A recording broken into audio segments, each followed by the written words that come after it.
Hello, today I'm going to be filming a what I got for Christmas. I understand we are like in the middle of January nearly, so I apologise this has come late. I struggled a lot mentally during December, hence why I didn't film it then, but I'm feeling a lot better now. So I hope you enjoy the video. Please like and subscribe if you do like this video, and let's get started.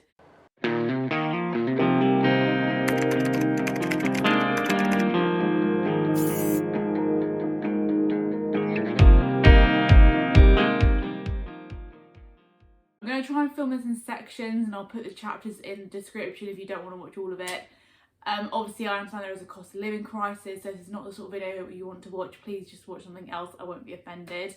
There's just a few bits and bobs I got over the festive period, and also some of them I bought like after Christmas with the Christmas money, so there's bits and bobs from everywhere. But yeah, let's get started. So I'm just going to go with what's in front of me. So this is kind of like my stationery sort of mental health section.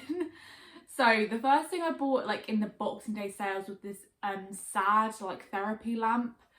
This is quite a small one, like some of them look absolutely huge, but it's not plugged in right now, so I can't show it when it's on. But basically this bit in the middle lights up, and it's got a timer on it, so you can like set it to 15 minutes, 30 minutes, 45 or 60. It's got a little stand on it as well if you want to put it on your desk or anywhere. And then it's got 3 different light settings, so I will say it is super bright. Like I've always got it like the lowest setting. But it's great if you get ready in the dark in the mornings. It's super bright. I don't put it directly near your face because it's like really bright in your eyes. But yeah, basically the aim of this is to sort of boost your mood, and it kind of simulates sunlight. And obviously living in England, it's very dark at this time of year. So I have used it a few times, and yeah, I think it's making a little bit of a difference. Obviously it's not a cure for everything. But yeah, if you struggle or live in like a really dark place, I would really recommend one of these. I got it on Amazon. A little stocking filler gift my mum got was this for my daughter, daily messages of love. So 365 different messages. I'll go to today's one because I haven't actually read it yet. So today's the 9th of January when I film this. So it says, little daughter, she is so beautiful, so funny, so eager, so resolute, and she loves you with all her heart. So it's just like little cute things to read every day. I usually read it like the night before to see what the day lies ahead for me. Also in Boxing Day sales, I got this journal from Papier, I don't know. And it says, my thoughts exactly. It's kind of like a light pink with a gold splodge. And I also put my name on it. So you can personalise it as well if you want to. And it's just a lined notebook because I journal twice a day to sort of help remove my anxiety and depression and things. So yeah, I thought, you know what, I use a journal every day, I'll invest in like a nice one. This was about £20, but it's really high quality and it's quite thick as well. So yeah, and it's hardback, which is really nice. So yeah, that's a little treat from me to me. So going on to Christmas presents, from my boyfriend, he is called Rich or Richard, but I call him Rich. It's like it was our first Christmas, so I thought let's just do it like really low key because I haven't got loads of money. So I said let's do a £15 budget and just do like a sort of funny gift. So he got me a personalised wine glass, and it's basically one of those, it's got like measures on it. I don't know if you can see that, but it says, maybe that's better, I don't know. But basically the top one says don't ask, so fill it to the top if you had a bad day. The middle one's bad day, and the lowest one is good day. And then he wrote on it because he grew up in the north, so he says things like bath and grass and everything, whereas I say bath and grass because I grew up in the south. So it's just an inside joke, and at the bottom of the glass it says it's bath, not bath, with like an R on it. So yeah, it's just a cute little glass which reminds me of him. And he just get me a little bottle of Sauvignon Blanc, which I have drunk already. But yeah, that was my gift from my boyfriend. Similarly, from one of my managers at work, I actually didn't receive this until I got back to work in January, but it's just a little gift set, like a Prosecco gift set from Canty. And it's actually the Prosecco Rosé I was drinking in my video I filmed before Christmas, my mukbang, and it comes with some truffles. So I don't know if she'd watched my YouTube video or something. But yeah, thank you if you are watching this. But yeah, I said it was really sweet that she even got me that. I'll move on to my bath products because from my line manager, she got me some bits from the Body Shop. So she got me this Foam and Merriment shower gel trio of shower gels, obviously. So it's from the Body Shop, and it's got a little mango one, a strawberry one, and what's this one? Pink grapefruit, which is one of my favourite scents from the Body Shop. So this will be perfect when I go travelling. because I got a few trips lined up this year, so I'm glad I've got loads of these little minis. And then she got me the strawberry soap, which I'm really excited to use as well. Another bathy thing is my dad got me a little gift set from Lush. Although it's funny, you know with Lush they have you like, they give little gift tags on top. So it's, I think it was just the Merry Christmas gift set. It had 4 bath bombs in it. And my little brother actually wrote in the gift tag, even though my dad bought it. Yeah, it did have 4 bath bombs originally. I've only got 1 left in there now, which I'll show you in a second. But it had the moon bath bomb, the sweet pudding bath bomb, the shoot for the stars bath bomb, and the partridge in a pear tree. I'll just show it to the camera now so you can see what was in there. And yeah, this is the remaining bath bomb, which is the partridge in a pear tree one. And it does smell like pears, so well done, Lush. But I just feel like Lush do the best gift box. Like, how pretty is that? And then from my nan, I got this candle. It just says Christmas on front of it. I have actually used it up now. This was orange and cinnamon scented. It didn't have the strongest smell. Like, me and Mum had it downstairs in the living room. Like, you can smell it if you do that, but when it was actually lit, you couldn't really smell it much. But it was still nice to have a candle on in the evenings. Then my nan or my aunt, I can't remember, got me this set of bath fizzers from Fuzzy Duck. So as you can see, I have used one already. But yeah, it was all nicely wrapped once upon a time. Yeah, these don't have much of a smell, but they do make the bath like really soft. So that's all good. And as you can see here, I've got a massive pile of books. I'm going to go through those now. So some of these I bought with my own money, some of them I got as gifts. So the first one on top, I've kind of done these in sections as well. So the first 3 are like mental health related. So this one is called Why Has Nobody Told Me This Before by Dr. Julie Smith. I think she's quite a big like sort of mental health influencer. And it says, the tools I share in this book are mostly taught in therapy, but they are not therapy skills, they are life skills. Tools that can help every single one of us to navigate through difficult times and to flourish. When we understand a little about how our minds work and we have some guideposts on how to deal with our emotions in a healthy way, we not only build resilience, but we can thrive together and grow. So yeah, it's just like a self-help kind of book, but it's quite thick, so I'm interested to read to see what she says. I'm in therapy pretty much most of the time, so it'll be interesting to see if any of this like is similar to what I learn in therapy as well. But if I do stop therapy at any point, I've got this to kind of go back to. But I've heard good things about this book, so I will let you know how I get on with it. Because I do have a book goal of reading 40 books this year. I managed to read 33 last year, so fingers crossed I get to 40 this year. That would be amazing. So hopefully on my little holiday stuff I'll be able to read a lot. The next one I got from a charity shop actually, and it's Reasons to Stay Alive by Matt Haig. I'm sure you've heard of it, and I didn't realise until I got home that this book is actually signed by him. So I don't know why you'd give a signed book to a charity shop, but yeah, there is his signature there. So yeah, I was very pleased about that, and it only cost me like £2. So what does it truly mean to feel alive? At age 24, Matt Haig's world caved in. He couldn't see no way of living. This was a true story of how he came through crisis, triumphed over an illness that almost destroyed him, and learned to live again. A moving, funny and joyous exploration of how to live better, love better and feel more alive. Reasons to Stay Alive is more than a memoir. It's a book about making the most of your time on Earth. And I completely agree, because I've read Notes on a Nervous Planet before, which I really enjoyed, but it was written kind of differently. It was more just like observations of the world rather than what he actually went through, whereas this is more...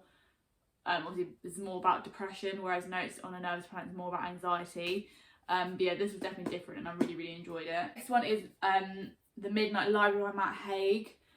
Nora's life is going from bad to worse. Then at the stroke of midnight on her last day on Earth, she finds herself transported to a library where she's given the chance to undo her regrets and try out each of the other lives she might have lived, which raises the ultimate question: with infinite choices, what is the best way to live? Which I just found a really interesting concept, and as I said, it was like £2 in a charity shop, so very happy with that. And the next couple I got from Vinted, so this is My Policeman by Bethan Roberts. It's 1950s Brighton that Marion first catches sight of Tom. He teaches her to swim in the shadow of the pier, and Marion is smitten and determined her love will be enough for them both. A few years later at Brighton Museum, Patrick meets Tom. Patrick is besotted with Tom and he opens his eyes to a glamorous, sophisticated new world. Tom is their policeman, and in this age it is safer for him to marry Marion. The two lovers must share him until one of them breaks and 3 lives are destroyed. So this, if you don't know, is the film that Harry Styles starred in last year. So I said I really wanted to read the book first before I watched the film. You can watch the film on Prime. So yeah, I'm really excited to read this. The next one is Elizabeth Gilbert's City of Girls.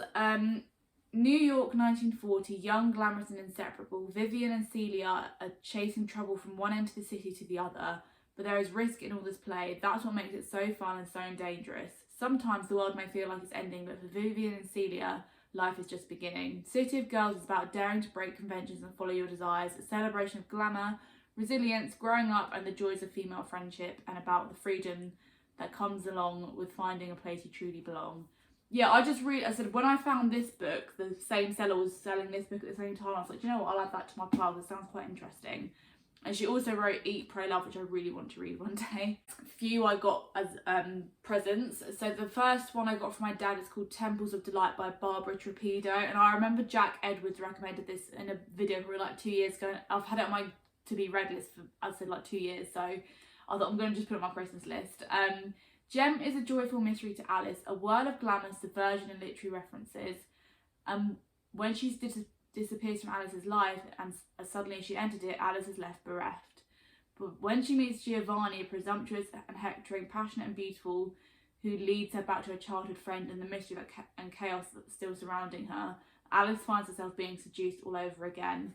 So yeah, I really like the sound of it. It's a little bit different from what I normally read, but really excited to read it nonetheless. Next one I'm sure you've probably heard of is Daisy Jones and the Six by Taylor Jenkins Reid. I read The Seven Husbands of Evelyn Hugo, honestly, in like 5 days. Last year I really enjoyed it.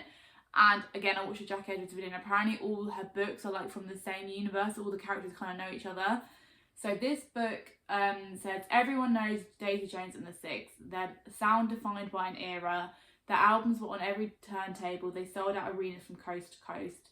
Then, on the 12th of July 1979, Daisy Jones walked barefoot onto the stage at the Whiskey, and it all came crashing down. Everybody was there. Everybody remembered it differently. Nobody knew why they split until now. And also includes an extract from the new novel, Carrie Soto is Back. So yeah, I'm really excited to read this, and yeah, I'll let you know how I get on with it. Two are kind of non-fiction. This is Dear Dolly, on love, life and friendship by Dolly Alderton. I have read Everything I Know About Love like twice, and I've read Ghost, and I really enjoyed both of them.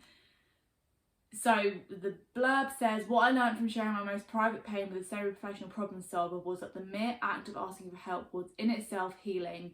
It was as if I'd crept down into the dogs under the cover of darkness and floated a message out in a bottle, imagining how it might be received.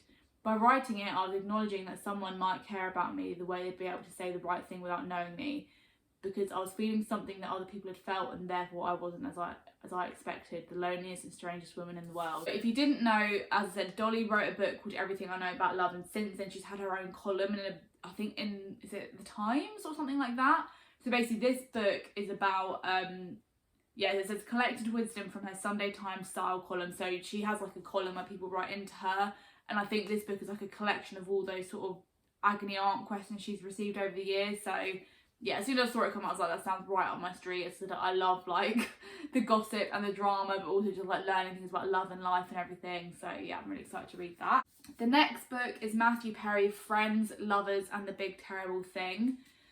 And it says, a raw, unflinching memoir that took courage to write. As it turns out, Matthew Perry has a lot of courage. He takes us through his addiction, his illness, and his paralysing loneliness. Ultimately, this book is filled with hope for the future. If you want to know who Matthew Perry is, stay away from the rags and read this. So that quote actually came from the creator of Friends. As I said, it's Matthew Perry's autobiography. He's an actor who has starred in Friends and lots of other different things, and he really talked about his struggle with addiction. And I read Jeanette McCurdy's book, I'm Glad My Mum Died, last year, and I really enjoyed it, even though it's quite harrowing in places. It's so interesting to me that you see someone so happy on screen and they're struggling with so much. And yeah, I've seen a lot of reviews saying it's really good as well, so I'm excited to read. And the final book, you'll be glad to know, is The Family Remains by Lisa Jewell. So the blurb is, D.I. Samuel Owusu quickly sends the bag for forensic examination. The bones are those of a young woman killed by a blow to the head many years ago. Also inside the bag are the seeds of a rare tree which leads D.I. Owusu to a mansion in Chelsea where nearly 30 years previously 3 people lay dead in the kitchen while a baby waited upstairs for someone to pick her up. 4 deaths, an unsolved mystery and a family secret. Secret history is darker than anyone can imagine. So Lisa Jewell released a book, I think I read it in 2020, called The Family Upstairs.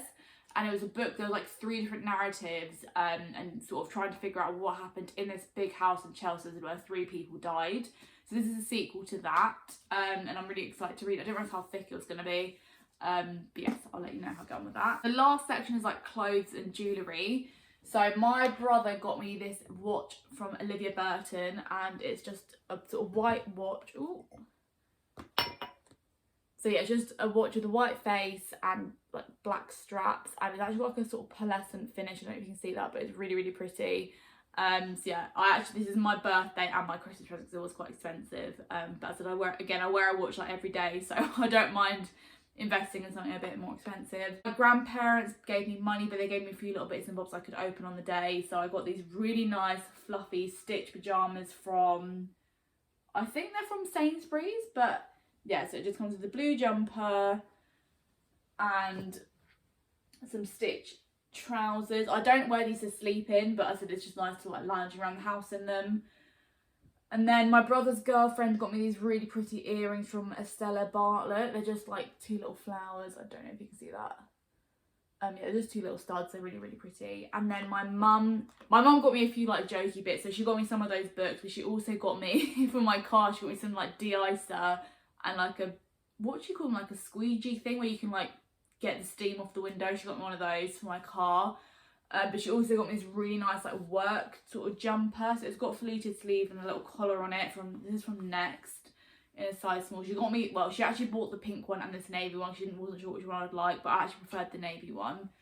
So yeah, thank you very much, Mum, for getting me that and all the other little bits and bobs you got me. That's everything I got for Christmas in 2022. I hope you liked this video. Please like and subscribe if you did. Let me know what you got for Christmas. I'd be really excited to know. And yeah, I'll see you in my video next week where I filmed doing this makeup and I just have a little chat about my life. So yeah, I'll see you next week for my next video. Bye.